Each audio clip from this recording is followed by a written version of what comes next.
பசங்களோட விளையாடுவேன், நைட் ஃபுல்லாக விளையாடுவேன், டைம் ஆகிட்டோன்னே வந்து தூங்கிடுவேன். அப்படியே அந்த இன்சிடென்ட் அடுத்து வெளில போறதே இல்லை, அப்படியே இருந்தீங்க. யார்கிட்ட இது வரைக்கும் சொன்னது இல்லையா?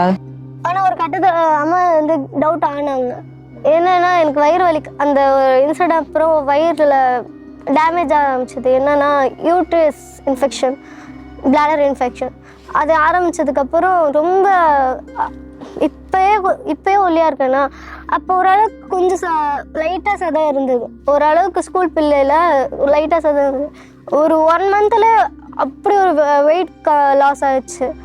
ஸோ அப்போ வந்து அம்மா கூப்பிட்டு போய் வயிறு வலியில் போய் பார்க்கும்போது டாக்டர் சொன்னாங்க, இந்த மாதிரி பண்ணியிருந்தா தான் இந்த இன்ஃபெக்ஷன் ஆகும். இது கல்யாணம் ஆனதுக்கு அப்புறம் வரவங்களோட அந்த ப்ராப்ளம். அதுக்கு அம்மா என்ன சொன்னாங்க? அம்மா வந்து தனியாக கூப்பிட்டு கேட்டாங்க. எனக்கு பயத்தில் சொல்லலை. ஏன்னா ஒரு ஃபர்ஸ்ட் டைம் வந்து நான் 18 வயசுக்கு அப்புறம் வந்து இங்கே ஒரு வேலை கேட்டு போனதுக்கப்போ காட்டுத்தாங்கல்ல வந்து எந்த இடத்துல எனக்கு அட்ரஸ் தெரியல. ஃபர்ஸ்ட் டைம் நான் இங்கேருந்து என் வீட்டிலேருந்து அவ்வளோ தூரம் போனேன். அதுதான் என் ஃபர்ஸ்ட். வீடு எங்கே இருக்கு? என் வீடு வந்து தாண்டி அங்கதான் இருந்துச்சு. என் வீட்டு என் தெருமுக்கு கூட தானே எனக்கு கொண்டுருவாங்க என் வீட்டில். அப்படிப்பட்ட அப்பா அம்மா ஃபர்ஸ்ட் டைம் என் வீட்டு சுச்சுவேஷனுக்காக நான் காட்டுத்தாங்க வரைக்கும் போயிட்டு வந்தேன்.